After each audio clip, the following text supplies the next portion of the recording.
Queria fazer alguns pequenos comentários sobre os vários autores. Primeiro, no caso do Hayek, é interessante notar que essa reflexão dele sobre a dificuldade de dar conta do funcionamento social, quer dizer, através de um planejamento centralizado e tal, vale não apenas para a economia, vale para outras áreas também. Por exemplo, todo mundo da internet, das redes, etc., funciona segundo essa lógica, e o Hayek é um autor muito popular, na verdade, entre os empreendedores dessas áreas. Por exemplo, o fundador do Wikipedia, Jimmy Fallon, acho que se chama, ele tem o Hayek como um ídolo. Ele diz que ele se inspirou, na verdade, nas ideias do Hayek para criar o Wikipedia. Quer dizer, a ideia de que você descentralizar o conhecimento e tal é um funcionamento mais eficiente, na verdade, né?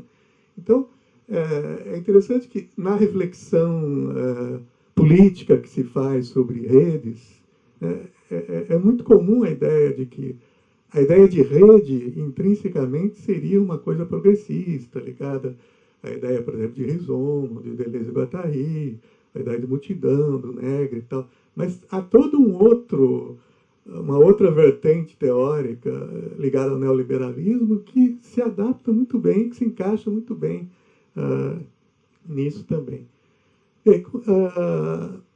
Essa ideia do Hayek de que é difícil dar conta do funcionamento do mercado e tal, através de uma forma centralizada,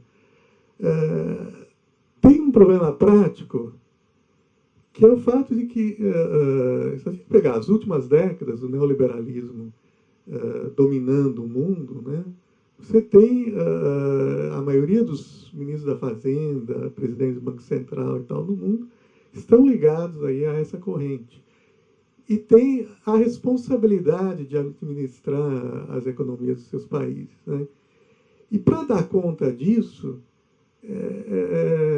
é muito comum a ideia de se adotar modelos matemáticos. E isso acabou dominando a economia nas últimas décadas.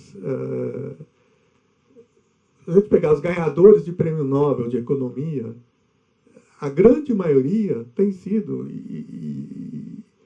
e a Suécia, o pessoal da Suécia que escolhe, inclusive os ganhadores do Prêmio Nobel da Economia, é gente ligada ao mercado financeiro e tudo. Então, a grande maioria tem sido economistas que trabalham com econometria, com essa ideia de modelizar matematicamente o funcionamento do mercado e tal. É claro que se tenta usar modelos mais sofisticados, teoria do caos e coisas do tipo. Mas, de qualquer forma, há um problema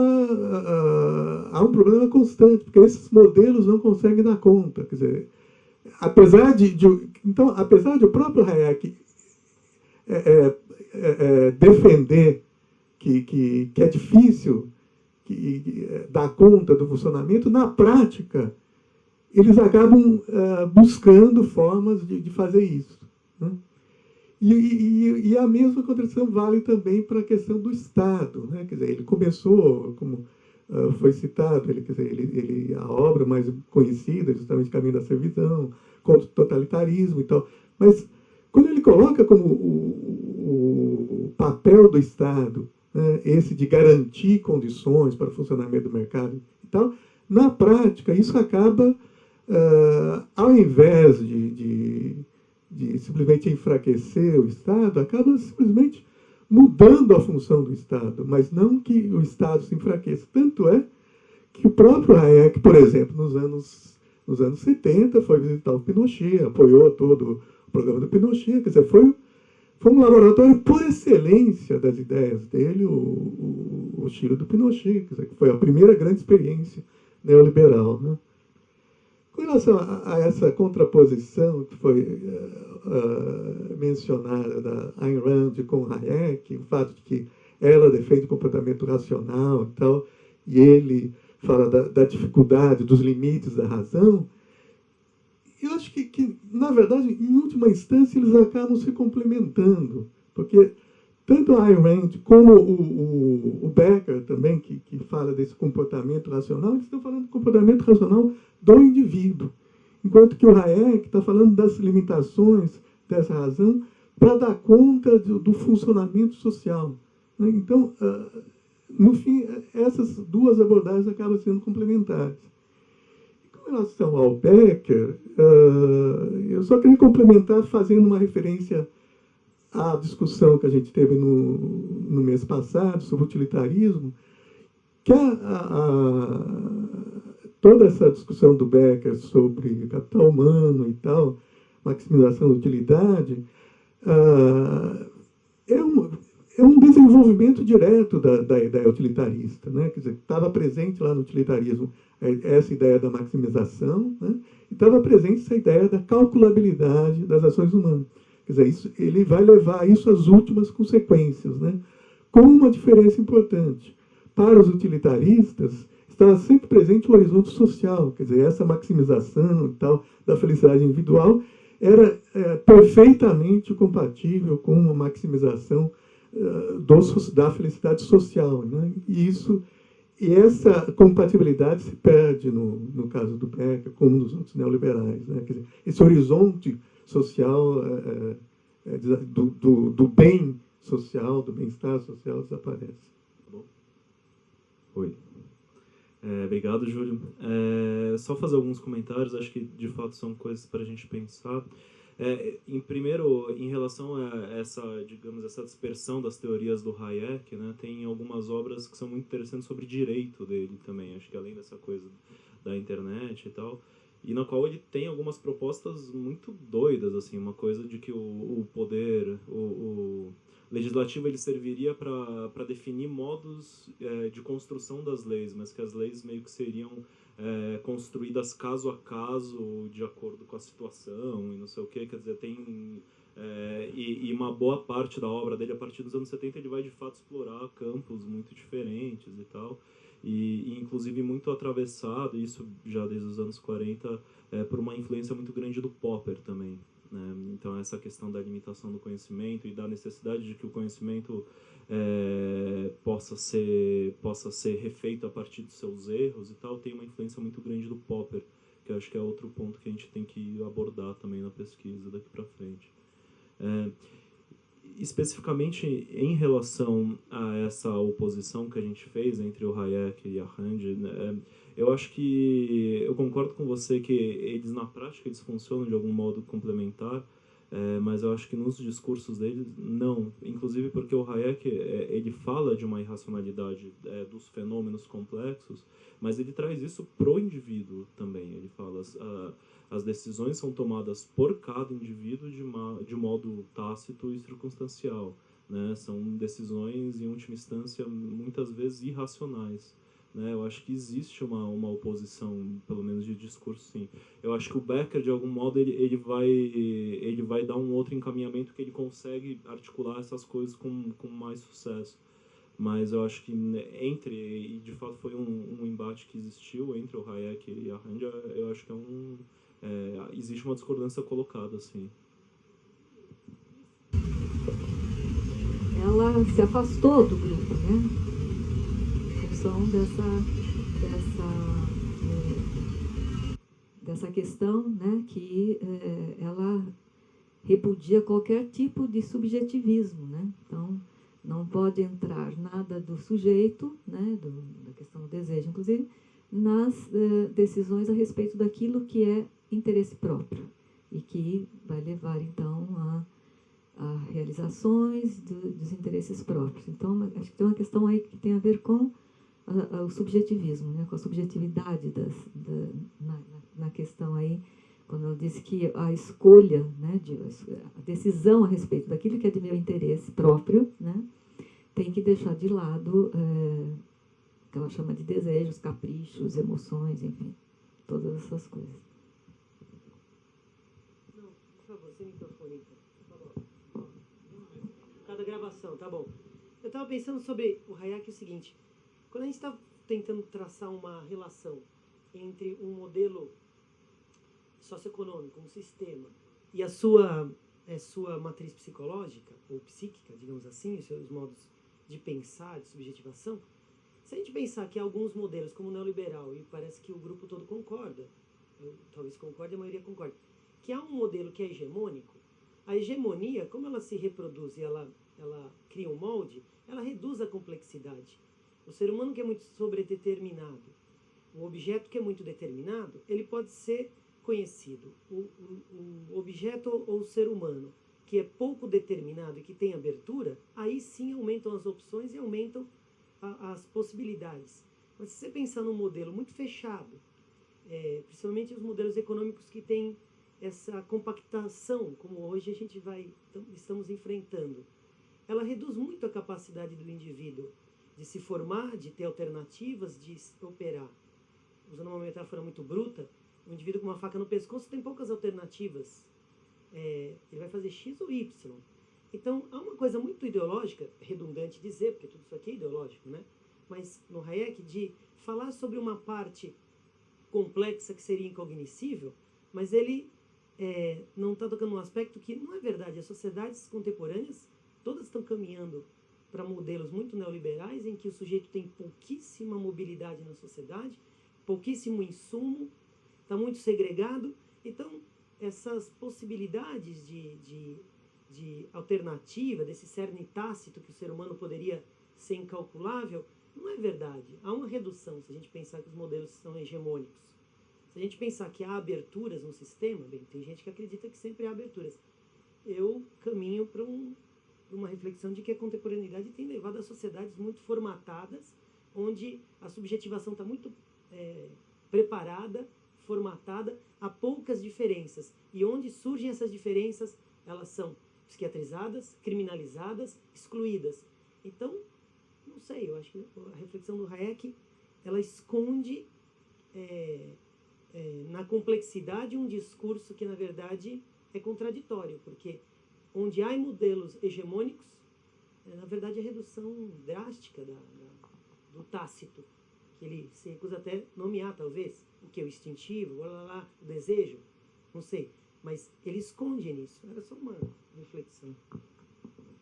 Obrigado. Eu acho que, de fato, um dos desafios da pesquisa é justamente de fazer essa contraposição entre o que se defende no discurso explícito e o que é a assimilação ideológica desse discurso, né? O que isso tem como efeito, o que isso produz.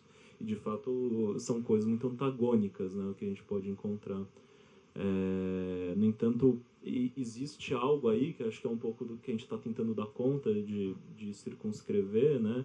Que é como que se faz essa passagem, né? Eu acho que isso é muito importante que a gente consiga trabalhar, né? Quer dizer, como que um discurso, e que se você falar isso para alguém que defende o neoliberalismo, ele fala, não, que é isso? Hegemonia, mas é uma hegemonia extremamente aberta, o indivíduo tem muitas opções, quer dizer, existe algo nessa passagem que precisa ser muito bem colocado justamente para que não entre de novo, né, nesse movimento meio circular de assimilação das críticas, né? Mas, obrigado, acho que é importante sempre ter isso, né, no horizonte. E um outro detalhe histórico é que é o seguinte, o texto do Hayek, cujo título original era, na verdade, What is Mind, né? O que é a mente, ele é uma resposta ao, vamos dizer assim, momento de ouro do behaviorismo. Ou seja, ele se contrapunha à ideia de que há uma teoria do comportamento que pode, a gente está falando aqui do behaviorismo metodológico, né? Behaviorismo clássico. Que pode, vamos dizer assim, mas o radical, ele também entra nesse bojo, até pelo exemplo primeiro, que mais uma vez, né, outra pessoa começa pela literatura, que é o Skinner. Ele vai escrever o primeiro livro, o Walden 2, no qual ele tem essa utopia de uma sociedade feliz e 100% controlada. É contra isso que o Hayek vai se opor. Por quê? Porque o Hayek vai ver, bom, isso tende a um totalitarismo. Né? Então ele vai colocar, então o behaviorismo não serve para a gente, ele vai, portanto, buscar, ainda assim, vendo os ecos do estruturalismo do Titchener, onde as pesquisas sobre percepção eram muito importantes, o que seria de fato a mente, que é essa instância que vai, vamos dizer assim, receber os estímulos e poder tomar decisões racionais, ainda que elas não sejam completamente conhecidas, porque epistemologicamente elas não devem, porque senão você vai cair no sistema total. Né? Então é contra isso que ele está se colocando, e aí a gente começa a ver, foi algo que a gente não colocou no texto porque é uma reflexão que ainda não está muito madura, mas como que essa ideia desse questionamento do Hayek se aproxima um pouco do cognitivismo, que foi uma resposta ainda mais tardia, né, à hegemonia behaviorista nos Estados Unidos a partir dos anos 70. Cognitivismo que vai se aproximar bastante com as neurociências, algo que o Hayek vamos dizer assim, já apontava, os liberais clássicos não, porque a conversa deles era com a filosofia, o Hayek já sim. Então, essa espécie de trinômio entre economia, ciências, neurociências e cognitivismo, ele é inclusive textual, há congressos sobre isso. Assim. Então, Hayek ele seria uma espécie de precursor, ainda que ele não possa ser considerado um cognitivista com C maiúsculo. Olá, tudo bem? Uma pergunta bem rápida, na verdade, de curiosidade. Onde que vocês estão encontrando os pontos fundamentais para uma argumentação crítica a esses modelos? Quais são as hipóteses que vocês têm? Acho que o Nelson, eu consegui perceber uma, mas eu gostaria de saber com mais clareza onde que vocês estão pensando em se ancorar.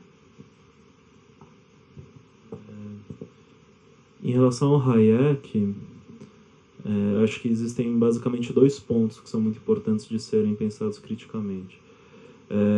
O primeiro, acho que é de fato esse modelo, que é um tanto ingênuo de funcionamento da mente, mapa modelo, não sei o que e tal, acho que essa questão da mente enquanto algo simplesmente adaptativo e tudo mais, acho que é algo no qual a gente tem que fazer um estudo bastante crítico, e acho que isso que o Pedro traz um pouco de qual era o diálogo dele nessa época, e ver, enfim, não eram as únicas 2 vertentes, né, nos anos 20 e 30, né,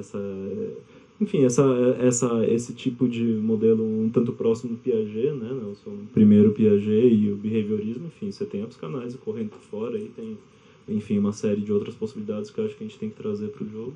Mas acho que principalmente existe uma questão muito discutível em relação a se colocar o mercado simplesmente como um ambiente de adaptação e aprendizado. Né? Eu acho que isso, enfim, a saída que ele dá é algo que me parece muito frágil e muito pouco discutido. Né? E aí acho que cabe a gente se ancorar um pouco nisso em relação ao Hayek para pensar criticamente as propostas dele. Sobre o Becker, justamente eu tentei avaliar isso, né? Em primeiro lugar, trazendo aquilo através do Foucault, né? Acho que fica muito claro o que é que esta visão beckeriana do sujeito, da sociedade, da organização governamental deixa para fora de si, né? Ao olhar o comportamento humano unicamente sob essa ótica da maximização da utilidade, da escolha racional entre opções excludentes, né? Uma série de questões caem de fora. Né? Por exemplo, a questão da ética, a questão do próprio direito, né? Ele se torna um cálculo. O problema que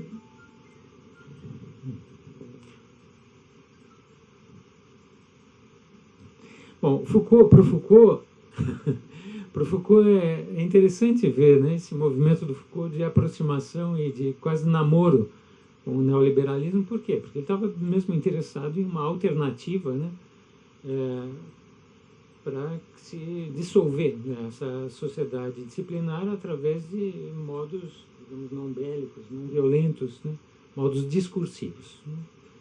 E, de fato, de tudo que havia no momento, nos anos 70, é ali que Foucault vai encontrar talvez a filosofia política mais potente para essa dissolução sorrateira da sociedade disciplinar. Né? Foi isso que eu tentei mostrar, tanto pela ideia de obsoletização governamental, a partir de uma introdução de um novo critério de legitimidade, a legitimidade do custo-benefício, né?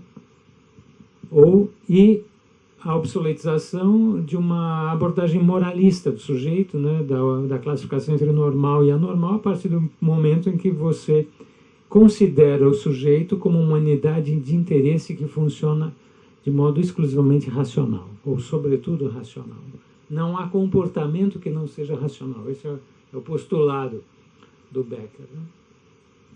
Bom, aparentemente, então, nessa visão, Nessa concepção de sujeito, a gente tem um sujeito homogeneamente ativo, sempre consciente ou sempre pensando no melhor para si, isso de modo natural.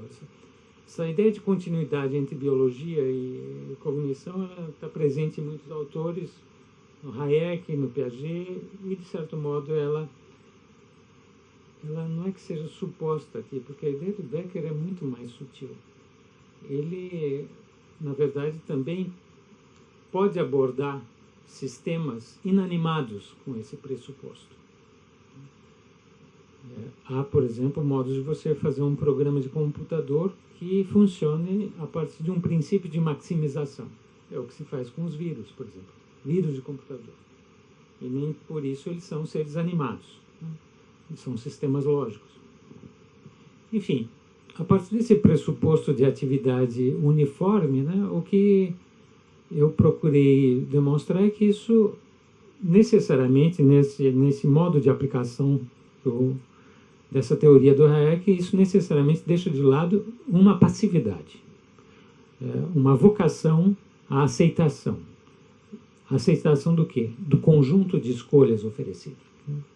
Esse sujeito homogeneamente ativo, ele não questiona o conjunto de escolhas. Ele não questiona essa uniformidade da atividade, né? E isso, a meu ver, é um modo problemático. Isso é um primeiro ponto problemático, né? Onde essa teoria do sujeito empresa, ela simplesmente encobre um modo de aceitação passiva daquilo que lhe é oferecido. Acho que é nada mais evidente, por exemplo, quando você chega no supermercado e você decide se você vai comprar homo ou multifunções. Bom, no fim da cadeia comercial, eles são a mesma empresa, né? É que nem o supermercado Dia ou o Pão de Açúcar. Eu vou no Dia porque é mais barato. Não, é a mesma empresa.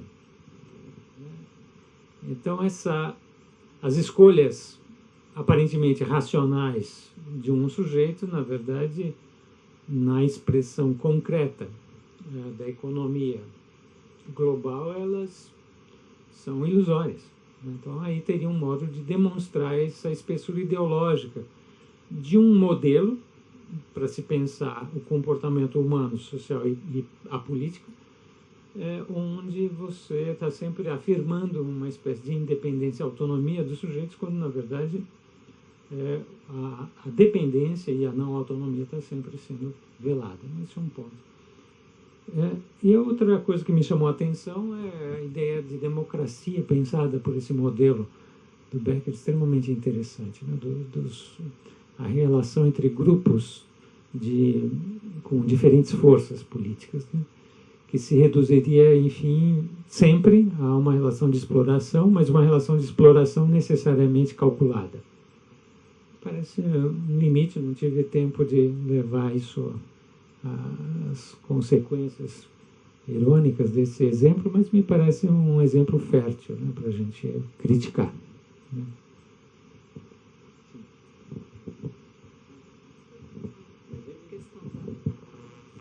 Com relação a Ayn Rand, assim, nosso estudo está ainda, né, incipiente, e nós não chegamos a pensar sobre isso.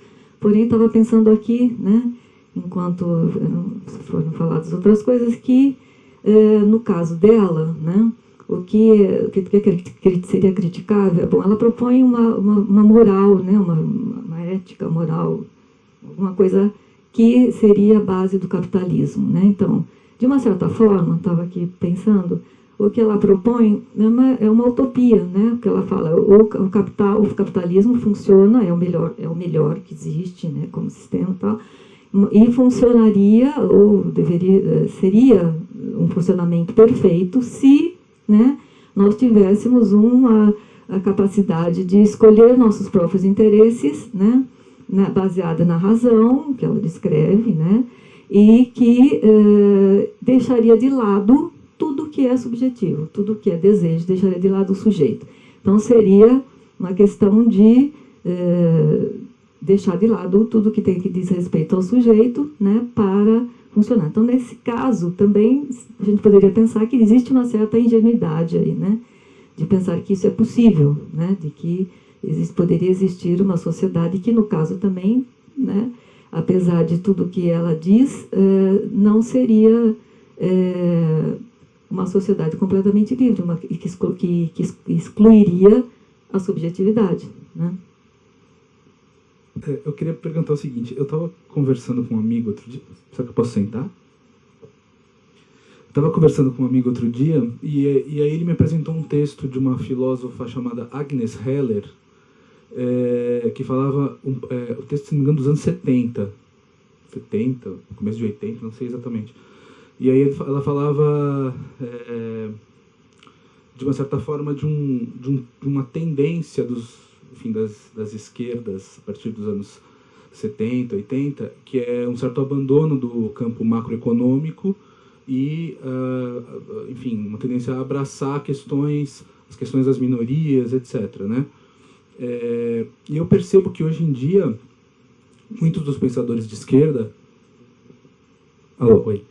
muitos dos pensadores de esquerda têm abraçado um pouco essa tendência, né? Eu lembro de ter visto recentemente uma palestra aqui que a Boitempo trouxe aquele oi? Não do Laval,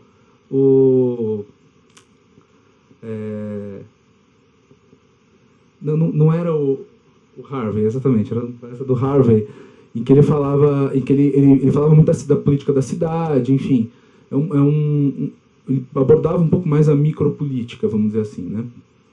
E aí eu queria perguntar para vocês se há uma espécie de diálogo, inclusive do próprio neoliberalismo e de uma certa tendência à hegemonia do neoliberalismo a partir dos anos 70, 80, com esse reflexo no campo da esquerda de abandono do campo macroeconômico e de uma espécie de movimento de se voltar para as questões das minorias, ou seja, vendo a minoria não necessariamente como uma espécie de foco um pouco menor de luta social, e de que maneira dialoga, né, essa tendência da esquerda com o interesse neoliberal pelo indivíduo, etc.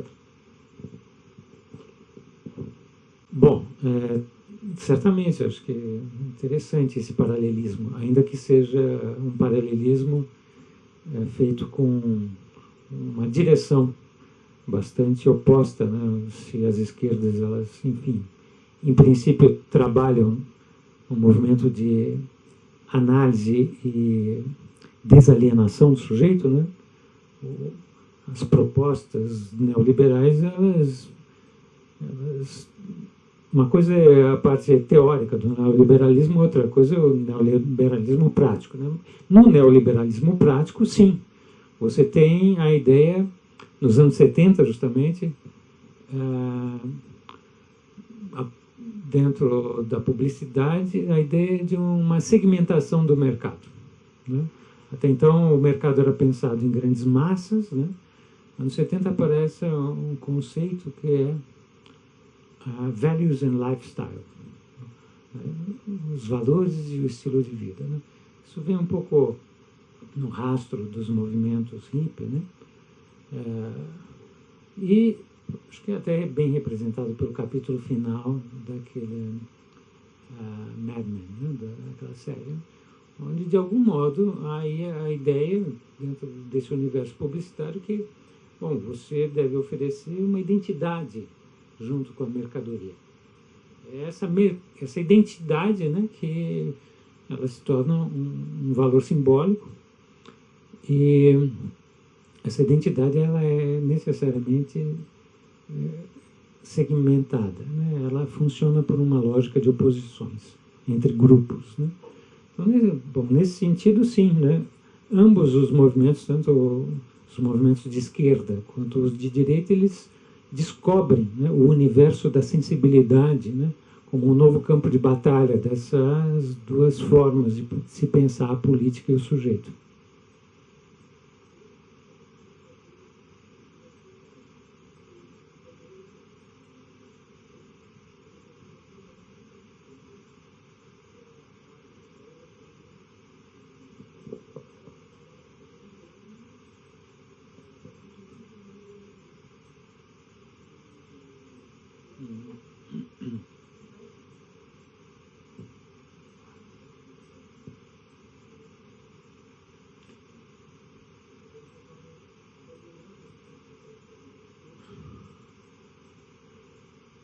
Sobretudo abandonando a ideia de uma alteração global da sociedade, né? Acho que a ideia de uma alteração global, à medida que ela é abandonada, ela abre espaço para um pensamento neoliberal, pela sua própria natureza, pela lógica das coisas, porque o pensamento neoliberal está a todo momento afirmando a autonomia do indivíduo e uma certa organização espontânea que se pode esperar entre todos os indivíduos que busquem seus próprios interesses de modo autônomo, né? Na medida em que se abandona a utopia de uma organização geral, né, você abre espaço para isso enquanto ideologia, né? Eu acho que existe, acho que de alguma maneira a gente pode ver isso um pouco como sendo o grande mote do Hayek no caminho da servidão, né?